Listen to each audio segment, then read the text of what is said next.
गोस्वामी महाराज और राधानाथ स्वामी महाराज को भी प्रणाम करें।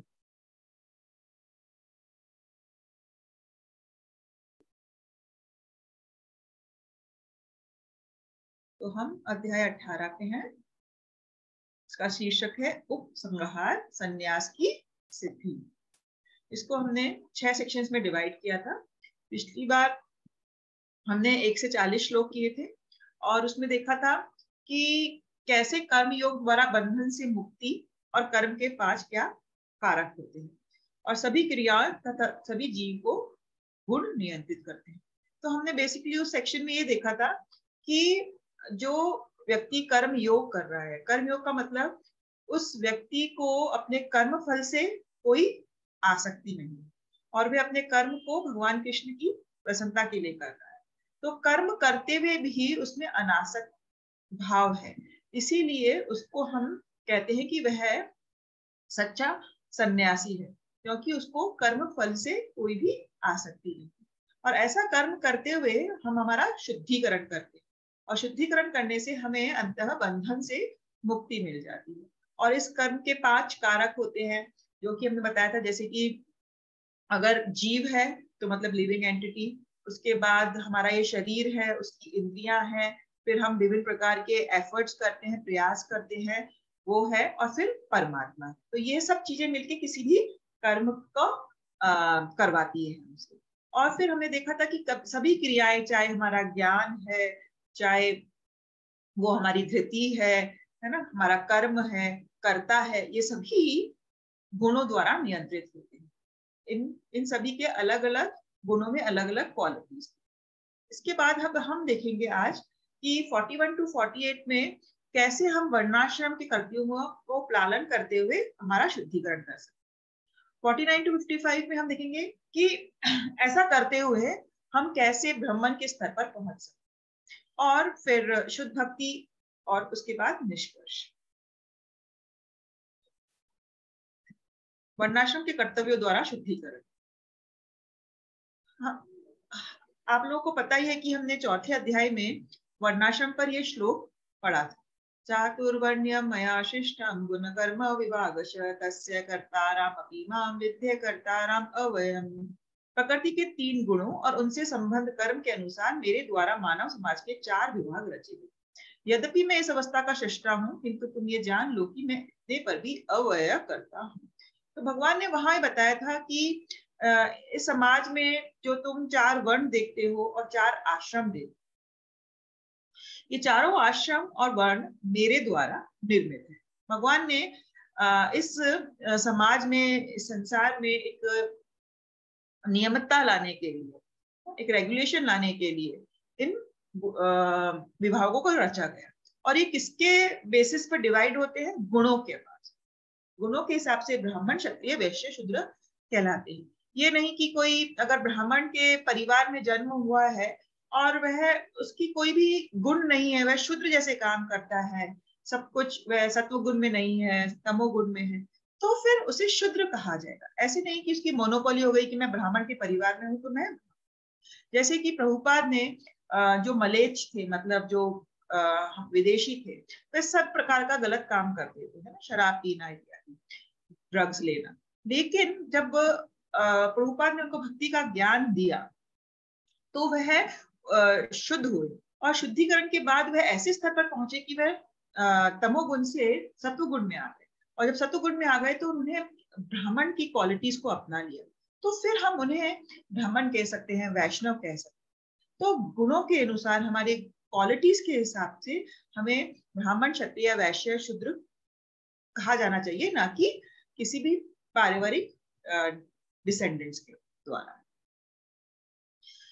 तो भगवान 41 श्लोक में कहते हैं कि हे परंतप, ब्राह्मण, क्षत्रिय, वैश्य तथा शूद्रों में प्राकृतिक गुणों के अनुसार उनके स्वभाव द्वारा उत्पन्न गुणों के द्वारा भेद किया है। तो हमें उन्होंने जो प्रकृति के गुणों के अनुसार उनका एक पर्टिकुलर स्वभाव है, उस स्वभाव के बेसिस पर हम इन चारों के बीच में भेद करते हैं, है ना। जैसे कि हम देखा जाएगा कि जो एक अगर हम बिल्डिंग के 3 हिस्से कर दिया जाए, ऐसा मान लिया जाए कि नीचे उस बिल्डिंग में सारे तमोगुण के कार्य होते हैं, है ना। फिर बीच में रजोगुण के कार्य होते हैं, ऊपर सतोगुण के कार्य होते हैं। तो हम देखा जाता है कि जो ज्यादातर कृष्ण ने जो ये डिवीजन दिया है वह इस प्रकार दिया है कि जो ब्राह्मण होते हैं वो ब्राह्मण ज्यादातर सत्वगुण में रहते हैं। जो सत्वगुण में व्यक्ति रहते हैं वो ब्राह्मण के वर्ण में आते हैं। और जो क्षत्रिय होते हैं उनका मुख्य गुण क्या है, वह राजसिक होते हैं, रजस। और उनका गौण जो गुण होता है वह कभी कभी सत्व गुण में भी आ जाता है। वैश्य क्या है, वैश्य भी मुख्यतः रजस गुण में रहते हैं, लेकिन उनमें गौण रूप से तमस गुण। तो ये मिक्सचर है, क्षत्रिय में रजस और सत्व का, वैश्य में रजस और तमस। और शूद्र जो होते हैं वह उनमें मुख्य गुण तमस पाया जाता है, लेकिन कभी कभी वह राजसी गुण में भी होते हैं, तो उनमें तमस और रजस का मिश्रण पाया जाता है। तो इस प्रकार से हमने देखा कि इन 4 वर्णों को हम गुणों के अनुसार विभाजित कर सकते हैं। अब भगवान ये बताते हैं कि कार्यों के द्वारा पूर्णता 45 to 46 में, जैसे कि अब कृष्ण भगवान ने क्या कहा कि आप किसी भी वर्ण में आते हो, चाहे आप ब्राह्मण, चाहे आप क्षत्रिय हो, आप शूद्र हो, वैश्य, आपको अपने वर्ण के हिसाब से अपना कर्तव्य करना, अपना कर्म करना है। तो अपने अपने कर्म के गुणों का पालन करते हुए प्रत्येक व्यक्ति सिद्ध हो सकता है। अब तुम मुझसे सुनो कि किस प्रकार किया। तो हमें किसी दूसरे के वर्ण में जाने का आवश्यकता नहीं है। भगवान यहाँ पे क्या कहना चाह रहे हैं कि हम सोच सकते हैं कि मैं तो वैश्य हूँ, या मैं तो शूद्र हूँ, या मैं क्षत्रिय हूँ, तो ब्राह्मण तो सत्व गुण में है, तो क्या मुझे सत्व गुण में आना पड़ेगा, उस स्तर पर आने पड़ेगा, तभी मैं सिद्ध हो सकता हूँ। तो भगवान कह रहे नहीं, अगर हम जिस भी वर्ण में हैं उसके कर्म के गुणों का पालन करेंगे, कर्तव्य का पालन करेंगे, तो हम सिद्ध हो सकते हैं। और किस प्रकार हो सकते हैं, भगवान की सेवा करते। तो हमने 15.7 में पढ़ा था कि हम क्या हैं, भगवान के अंश। और अगर हम अंश हैं तो अंश का क्या कर्तव्य है, पूर्ण की सेवा करना, है ना। जैसे कि हमने बताया था उदाहरण से कि अगर कोई वृक्ष है, वृक्ष की पत्तियां है ना, पत्तियों में हम जल डालेंगे तो कोई फायदा नहीं होगा, हमें जड़ में डालना होगा। इसीलिए अगर हम भगवान के अंश हैं तो हमें पूर्ण की सेवा करनी होगी, भगवान की सेवा करनी। सभी को पूर्ण कृष्ण भावना में भगवान की भक्ति सेवा में लगे रहना चाहिए। तो जिस कार्य में आप लगे हुए हो उसका अगर आप परिणाम भगवान के लिए यूज करते हो, भगवान कृष्ण की पूजा करते हो उसके फल से, तो व्यक्ति चाहे किसी भी व्यवसाय में लगे, चाहे वह वैश्य है, व्यापार कर रहा है, चाहे वह क्षत्रिय है, युद्ध कर रहा है, लेकिन वह अपने कर्म के द्वारा, कर्म के फल के द्वारा सर्वोच्च भगवान की सेवा कर सकता है। और अगर ऐसा वह करता है तो वह सर्वोच्च पूर्णता को प्राप्त होगा। हमें अपना वर्ण चेंज करने की कोई भी आवश्यकता नहीं है। इसको भगवान आगे और समझाते हैं कि हमेशा अपना ही कर्तव्य करना बेहतर होता है। जैसे कि अपने स्वयं के व्यवसाय में अगर हम लगे हुए हैं, भले ही कोई इसे अपूर्ण रूप से निष्पादित कर सके। जैसे कि हमें पता है कि हर व्यवसाय में, हर वर्ण में कोई ना कोई त्रुटि हो सकती, कोई ना कोई दोष हो सकता है ना। तो ब्राह्मण, क्षत्रिय, वैश्य और शूद्र के कर्तव्य उनकी प्रकृति के विशेष गुणों के अनुसार निर्धारित है। हमें दूसरे के कर्तव्य का अनुकरण नहीं करना चाहिए। मनुष्य के अपने स्वभाव के अनुसार ही कार्य करना चाहिए। यदि परमेश्वर की सेवा में किया जाए तो कोई भी कार्य घृणित नहीं होता है। किसी भी कार्य में कोई ना कोई दोष हो सकता है। उदाहरण के तौर पे अगर हम शूद्र कैटेगरी में हैं और हमें कोई बहुत बुरा मालिक मिल जाता है ना, जो बुरे काम करता है, लेकिन क्योंकि हम शूद्र के स्वभाव है हमारा, हमने प्रकृति से शूद्र का स्वभाव अर्जित किया है ना, तो हमें, हमारा क्या स्वभाव है, हमें उसकी सेवा करनी। तो बुरे मालिक की सेवा करना क्या है, घृणित कार्य है, बुरा है, लेकिन भगवान यहाँ पे ये कहना चाह रहे हैं कि हमें फिर भी दूसरे के कर्तव्य का अनुकरण नहीं करना, ये सोचकर कि मेरा कार्य घृणित है। जैसे कि एक व्यापारी है, उसे लाभ लेने के लिए झूठ बोलना पड़ता है ना। अगर वह झूठ नहीं बोले तो हो सकता है उसको लाभ नहीं मिले। तो व्यापारी है तो उसे तो लाभ चाहिए ही चाहिए।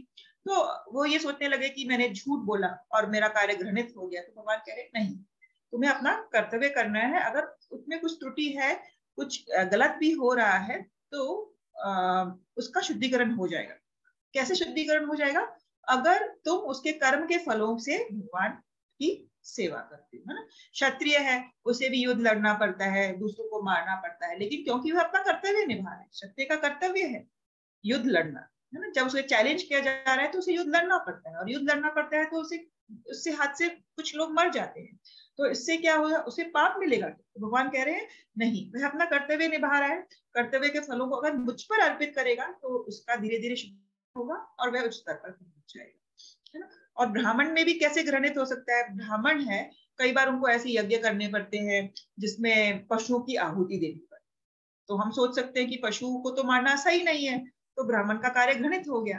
भगवान कह रहे हैं नहीं, अगर हमें अपने वर्ण के अनुसार कुछ कर्तव्य निभाने हैं तो हमें वैसा करते रहना चाहिए अपने स्वभाव के अनुसार। हमें किसी भी दूसरे का अनुकरण नहीं करना चाहिए, क्योंकि प्रत्येक उद्योग या प्रयास किसी न किसी दोष से तो आवृत होगा ही, है ना। और इसका उदाहरण भी कृष्ण भगवान हमें देते हैं। क्या उदाहरण देते हैं?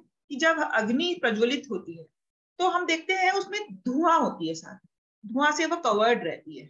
हम जब धुएं को हटा देते हैं तो अग्नि हमें रोशनी देती है, अग्नि हमें गर्मी देती है ना। और जब हम सर्दियों में आग तापते हैं तो आग तापते वक्त हमें उस धुएं को भी टॉलरेट करना पड़ता है ना। धुआं हमारे आंख को लगती है, चुभती है, लेकिन उससे धुएं से ये नहीं है कि अग्नि की जो क्वालिटी, जो प्योरिटी है वो दूषित हो गई। तो इस उदाहरण से भगवान ये समझना चाह रहे हैं कि अगर हम हमारा कर्तव्य कर रहे हैं अपने वर्ण में रहते हुए, तो उसमें कोई ना कोई दोष रहेगा, लेकिन उस दोष को अगर हम हटा देंगे तो हम क्या कर सकते हैं? उसके रिजल्ट से भगवान की सेवा। अतएव हे कुंती पुत्र, मनुष्य को क्या चाहिए कि अपने स्वभाव से उत्पन्न कर्म को, भले ही वह दोषपूर्ण क्यों न हो, कभी भी त्यागना नहीं चाहिए।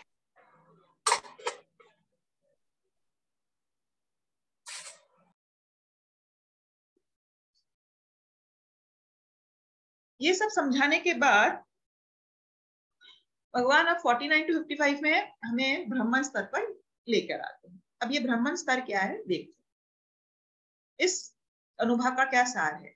इसका ये सार है कि अभी हमने देखा कि हमें निष्काम कर्म योग करना था। चैप्टर कैसे चालू हुआ था? निष्काम कर्म योग करना, बिना किसी इच्छा के कर्म करना। उससे क्या होगा? हम एक ब्राह्मण के स्तर पर आएंगे, और ब्राह्मण के स्तर से हम शुद्ध भक्ति के स्तर पर आएंगे, है ना। और शुद्ध भक्ति से हम कृष्णा की ओर पहुंच जाएंगे। तो इस प्रकार से ये चैप्टर कैसे हमें निष्काम कर्मयोग से ब्राह्मण, ब्राह्मण से शुद्ध भक्ति की ओर लेके जा रहा है। 49 में बताते हैं भगवान संन्यास की सिद्ध अवस्था। अब क्या हुआ कि किसी व्यक्ति ने जीवन पर्यंत अपने वर्ण के अनुसार कर्तव्य किए, और उस कर्तव्य के फलों से सर्वोच्च की सेवा अनासक्त भाव से, बिना अटैचमेंट के, है ना। कर्म फल से वो अटैच नहीं है, तो हम इसे कहते हैं डिटैच्ड अनासक्त योगी, कर्म योगी, डिटैच्ड वर्कर कहते हैं। ऐसा करते करते उसका धीरे धीरे क्या होगा? हृदय का शुद्धिकरण। और जब हृदय का शुद्धिकरण होगा तो वह अपने ऐसी स्टेज पे पहुंच जाएगा कि अब वह, तो ये प्रथम प्रकार का सन्यासी हुआ जो कर्मयोगी है, निष्काम कर्मयोग कर रहा है। वह भी एक प्रकार से सन्यासी है क्योंकि उसने कर्म फलों का त्याग किया है। लेकिन ऐसा करते करते क्या होगा? वह ऐसी स्टेज पे पहुंच जाएगा कि अब वह अपने कर्मों को त्यागने के भी लेवल पे आ जाएगा, है ना। तो एक्चुअल सन्यासी कौन होता है? हम क्या कहते हैं सन्यासी को? जब किसी ने अपने समस्त कर्मों को भी त्याग दिया है। और हमने पिछली बार आपको समझाया था कि दो प्रकार के कर्म होते हैं, एक तो नित्य कर्म होते हैं, काम्य कर्म। तो जो सन्यासी है वह नित्य कर्म तो करेगा अपनी जो उसकी प्रिस्क्राइब ड्यूटीज, लेकिन उसने काम्य कर्म छोड़ दिए होते हैं। और जो कर्मयोगी है वह नित्य कर्म और काम्य कर्म दोनों करता है, लेकिन काम्य कर्म के फलों को मानता है। तो सन्यास की सिद्ध अवस्था में क्या होता है कि व्यक्ति कर्मों को भी त्याग देता है। तो जो आत्म संयमी है, जो अपने आप को कंट्रोल रख सकता, जो अनअटैच्ड है, अनासक्त है, और जो समस्त भौतिक भोगों की परवाह नहीं करता, उसे कोई भी इंद्रिय तृप्ति की जरूरत नहीं है। वह संन्यास के अभ्यास द्वारा कर्म फल से मुक्ति की सर्वोच्च सिद्ध अवस्था प्राप्त कर सकता है। तो वह एक परफेक्शन की स्टेज पर पहुंच सकता है। हमने इसमें प्रभुपाद परपोर्ट में क्या कहते हैं, वास्तविक त्याग का अर्थ है कि व्यक्ति को हमेशा अपने आप को परमेश्वर का अंश समझना चाहिए और ये सोचना चाहिए कि उसे अपने कार्य के को आनंद देने का कोई भी अधिकार है। चूंकि वह परमेश्वर का अभिन्न अंग है, इसीलिए उसके कार्य के परिणाम परमेश्वर को अवश्य ही भोगने चाहिए। ये वास्तव में कृष्णा भावना है। तो एक्चुअली में वास्तव त्याग क्या है? वास्तव त्याग है हमेशा कृष्णा भावना अमृत में रहना। मतलब हम कोई भी छोटी से छोटी गतिविधि करते हैं अपने जीवन में, हमें भगवान का स्मरण रहना चाहिए और हमें ये सोचना चाहिए कि ये मैं भगवान के लिए कर, सिंपल सिंपल एक्टिविटी। कोई कह सकता है कि सोना कैसे भगवान के लिए हुआ है? तो एक भक्त अगर सो भी रहा है तो वह अपने शरीर को क्या कर रहा है? आराम दे रहा है। क्यों आराम दे रहा है?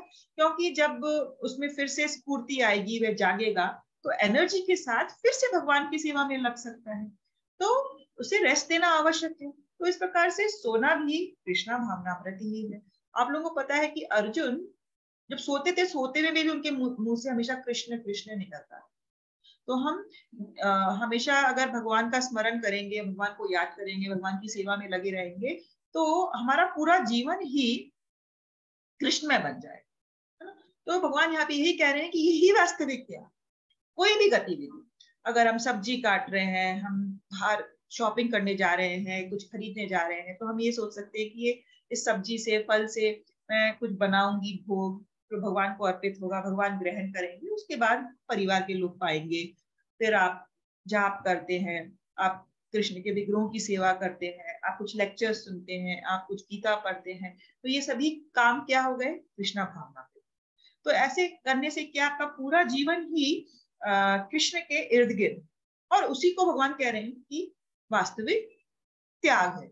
और ऐसा करते रहने से ही हमें सिद्धि मिल सकती है। क्योंकि आजकल तो सन्यास आश्रम ग्रहण करना एक तरह से वर्जित है, क्योंकि आजकल ना तो जंगल उपलब्ध है ना, और कोई भी इतनी तपस्या नहीं कर सकता। और हमने देखा है कि इस्कॉन में भी जो सन्यासी सन्यास लेते हैं वह प्रचार में लगते है ना, वह कर्म फल से वह इस शारीरिक स्तर पर नहीं होते, वह केवल और केवल भगवान के प्रचार कार्य में लगे रहते। तो पूर्णतः कृष्ण भावनामृत में है। तो क्योंकि यही त्याग की परिकाष्ठा है एक तरह से। तो इस प्रकार से कृष्ण भावनामृत में अभिनय करने वाला व्यक्ति वास्तव में एक सन्यासी।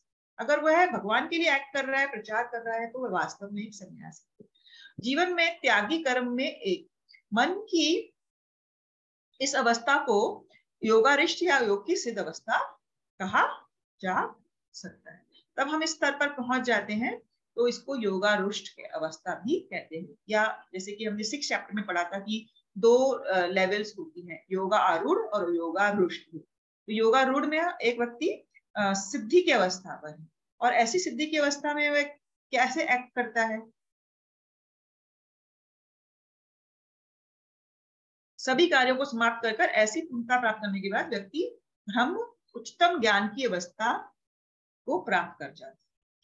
तो भगवान अर्जुन के लिए क्या कह रहे हैं कि कोई व्यक्ति केवल अपने व्यवसाय कर्तव्य में संलग्न रहकर भगवान के सर्वोच्च व्यक्ति के लिए उसके कर्तव्य का पालन कर उच्चतम पूर्णता प्राप्त कर सकते हैं। तो यहाँ पर अर्जुन को भगवान यही समझाना चाह रहे हैं कि तुम जो सोच रहे हो कि मैं युद्ध को त्याग दूंगा, मेरे रिलेटिव्स मर जाएंगे इसमें, तो अर्जुन को यही समझाने का प्रयास कर रहे हैं कि तुम्हें अपना कर्तव्य निभाना। तुम एक क्षत्रिय है, तुम्हारा धर्म है युद्ध लड़ना, इसलिए तुम्हें वह लड़ना चाहिए, और ऐसा करने से मात्र से तुम उच्चतम पुण्य को प्राप्त कर सकते। तो कोई व्यक्ति केवल सर्वोच्च भगवान की संतुष्टि के लिए अपने कार्य के परिणाम को त्याग करेगा तो ब्रह्म के सर्वोच्च स्तर को प्राप्त कर सकता है। तो यहाँ अर्जुन के माध्यम से भगवान हमें ये उपदेश दे रहे हैं कि अर्जुन तुम अपना कर्तव्य करो, लेकिन क्यों करो? क्योंकि मैं तुम्हें कह रहा हूँ ये युद्ध लड़ने, मेरे लिए करो। तो हमें भी हमारा कोई भी कार्य भगवान के लिए करो। तो हम ऐसा करने से क्या होगा? ब्रह्म के सर्वोच्च स्तर को प्राप्त कर सकते हैं। और वह ब्रह्म का सर्वोच्च स्तर क्या है? उसे हम कहते हैं ब्रह्मभूत स्तर। आप आत्मा साक्षात्कार के लेवल पे हैं। आपने ये रियलाइज कर लिया है कि आप आत्मा हो, आप परमात्मा के एक अंश हो, और उसका जो मुख्य कार्य है भगवान की सेवा करना है, इसलिए मैं जो भी कार्य करूंगा उसके परिणाम को भगवान को अर्पित करूंगा। तो हम एक स्टेज पे आ जाएंगे जिसमें हम कहेंगे कि हम सेल्फ रियलाइज्ड, हम आत्म स्तर पर हैं, आत्म साक्षात्कार के स्तर पर, और उसी को यहाँ पर कहा गया है ब्रह्मभूत स्तर। ब्रह्म को जानने की क्या प्रक्रिया है, तो इसमें ये विधि बताई गई है। मतलब अगर हमें ब्रह्म के स्तर पर आना है तो हमें ये सारी क्वालिटीज होनी चाहिए। ये जो सारी क्वालिटीज हैं ये 51 to 53 में बताई गई है। अपनी बुद्धि से शुद्ध होकर धैर्य पूर्वक मन को वश में करना है, इंद्रिय तृप्ति के विषयों को त्यागना है, राग तथा द्वेष से मुक्त होना है, एकांत स्थान में वास करना है, थोड़ा ही खाना है जितना जरूरी है इस शरीर और आत्मा को साफ रखने के लिए, अपने शरीर मन तथा वाणी को वश में रखना है।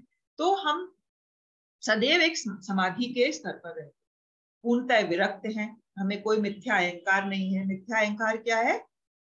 अपने आप को शरीर मानना। हम अभी आत्मा के स्तर पर सोच रहे हैं। मिथ्या शक्ति, गर्व, काम, क्रोध, भौतिक वस्तु के संग्रह से हम अपने आप को मुक्त करा लिया है।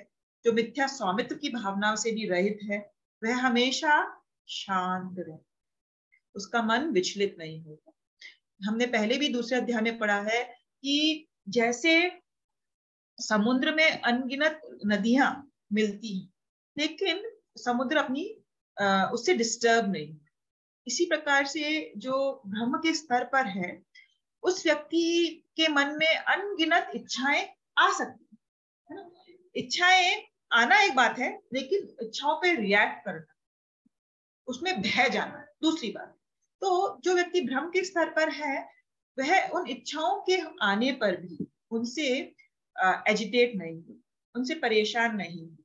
जैसे कि नदियां समुद्र में मिलने से समुद्र में कोई फर्क नहीं पड़ता, उसी प्रकार से तो ऐसा व्यक्ति हमेशा एक शांत अवस्था में रहता है, वह कभी भी डिस्टर्ब नहीं रहता, एजिटेटेड नहीं रहता। इसीलिए हम ऐसे इंसान ने जिसने ऐसी अवस्था को प्राप्त कर लिया है, हम कहते हैं इसने आत्म साक्षात्कार को प्राप्त कर लिया है, वह ब्रह्म को जान चुका है, वह आत्मा के स्तर पर है, ना कि शरीर के स्तर। अब जब हम इस लेवल पर आ गए, अब हमने इसमें प्रभुपाद हमें एक डिफरेंशिएशन करते हैं कि जो निर्विशेषवादी व्यक्ति होते, जो मायावादी होते, उनका अल्टीमेट एम क्या होता है? सिर्फ ब्रह्मभूत अवस्था पर आना। वह सोचते हैं कि हम जब आत्मा के स्तर पर आ जाएंगे, आत्म साक्षात्कार हो जाएगा तो हम ब्रह्म में लीन हो जाएंगे। और ब्रह्म क्या है? हमने आपको बताया था, ब्रह्म है भगवान की ऊर्जा, भगवान से निकली हुई शक्ति है ना, रेज। तो उनको हम कहते हैं ब्रह्मन रेज। और जो मायावादी या निर्विशेषवादी होते हैं उनका मुख्य एम होता है मुक्ति। वह सोचते हैं कि जब हम भगवान से तदात्मय हो जाएंगे, भगवान के इस ब्रह्म अवस्था में लीन हो जाएंगे तो सब कुछ खत्म हो जाएगा। लेकिन यहाँ भगवान कह रहे हैं कि वह अल्टीमेट एंड नहीं है। हमें ब्रह्मभूत अवस्था पर आने के बाद ही हमारी भक्ति प्रारंभ होती है। जब हमने आत्म साक्षात्कार कर लिया है तो हम कृष्ण की ओर जा सकते हैं। यह निर्विशेषवादी के जैसे अंतिम स्टेज नहीं है, इससे हमें ऊपर जाना है। तो जो ब्रह्मभूत स्तर पर है वह कैसे शुद्ध भक्ति को प्राप्त करता है, यह भगवान इस श्लोक में बताते हैं। आप में से कोई इसे पढ़ना चाहेगा इस श्लोक को? हाँ माता जी। दीदी मैं पढ़ूं? हाँ जी पढ़िए, सुनीता जी आप पढ़िए। ब्रह्मभूत प्रसन्नात्मा न शोचति न कांक्षति, समय सर्वेषु भूतेषु मद भक्ति लभते पराम।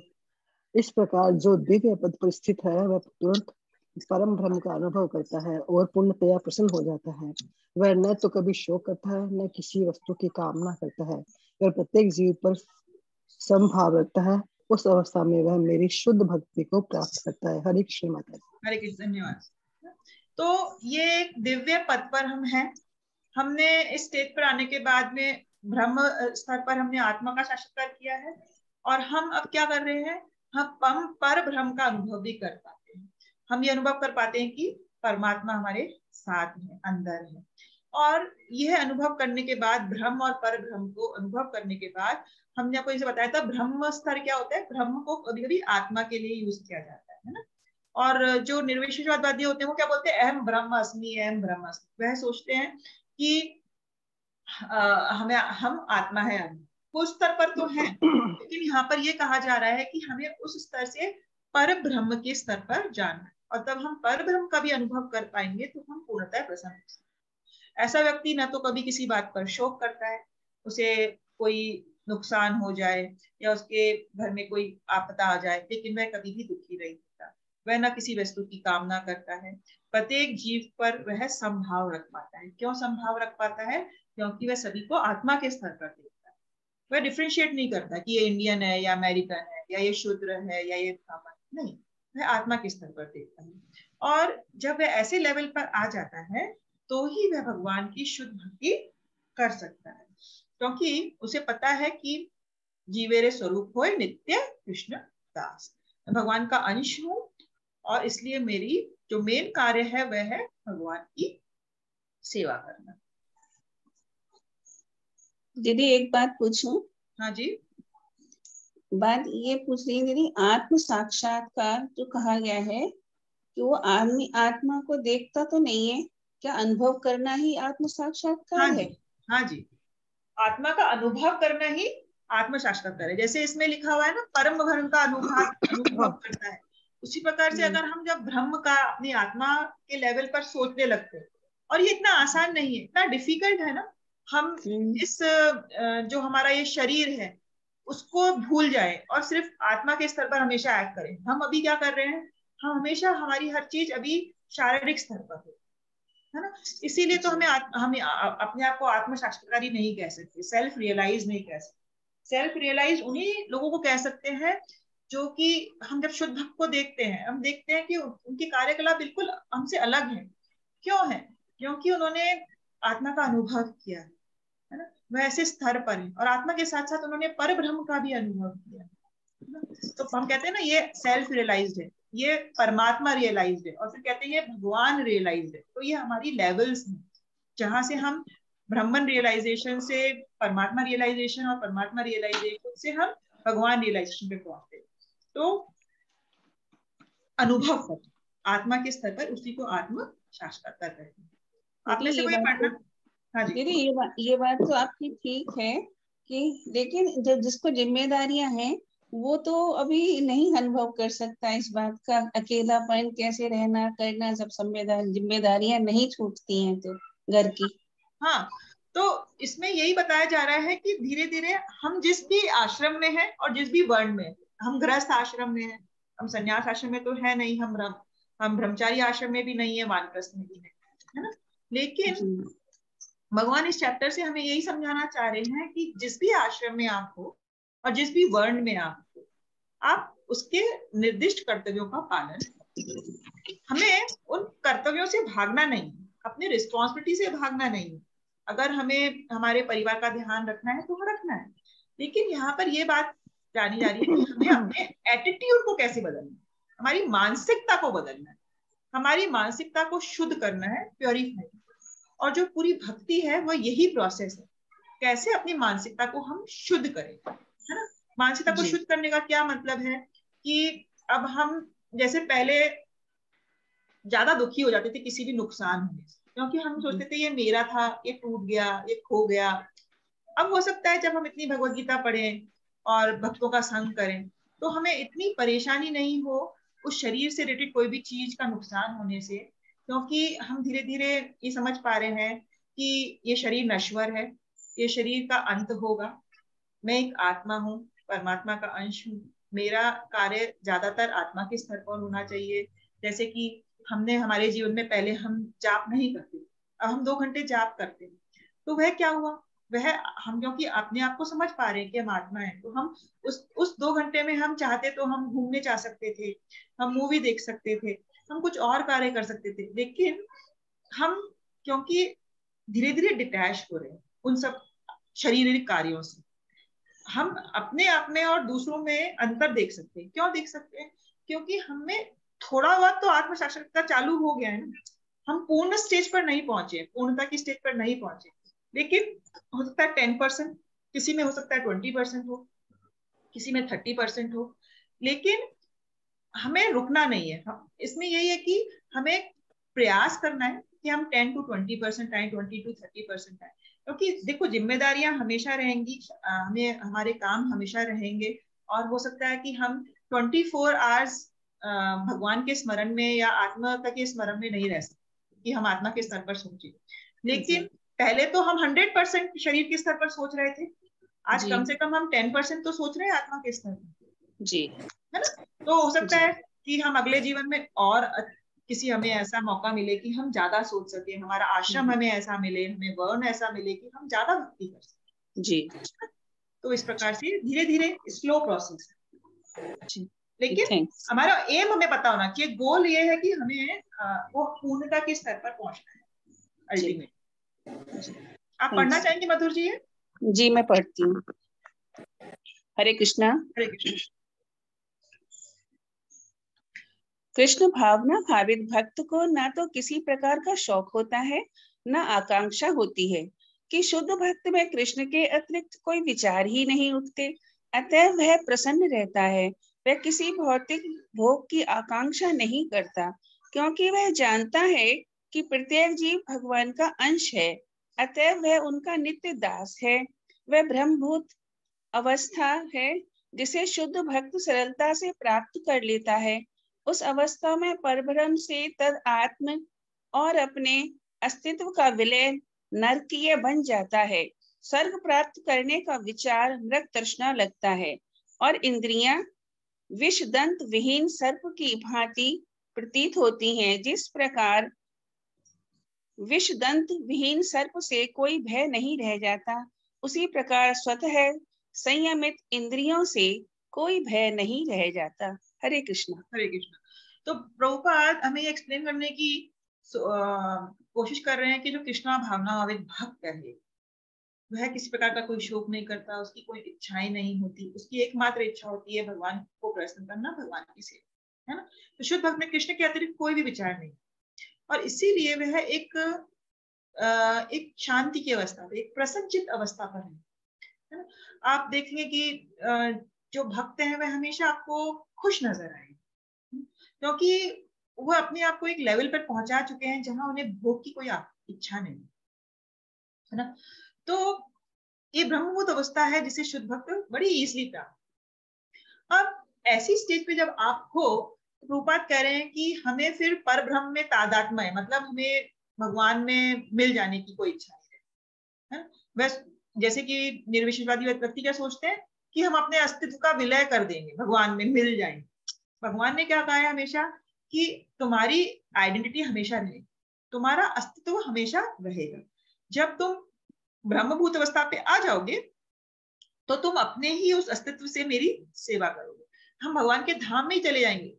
भगवान के धाम में भी हमारा अलग अलग स्वरूप रहेगा, हमारा अलग अलग उनकी लिए सेवा रहेगी। हम किस भाव में सेवा करेंगे हम नहीं जानते, लेकिन हम कभी भी भगवान से मिलेंगे नहीं, हमेशा अलग रहेंगे। भगवान परब्रह्म रहेंगे और हम ब्रह्म रहेंगे, लेकिन हर एक आत्मा का अपना एक इंडिविजुअल भगवान से रिलेशनशिप।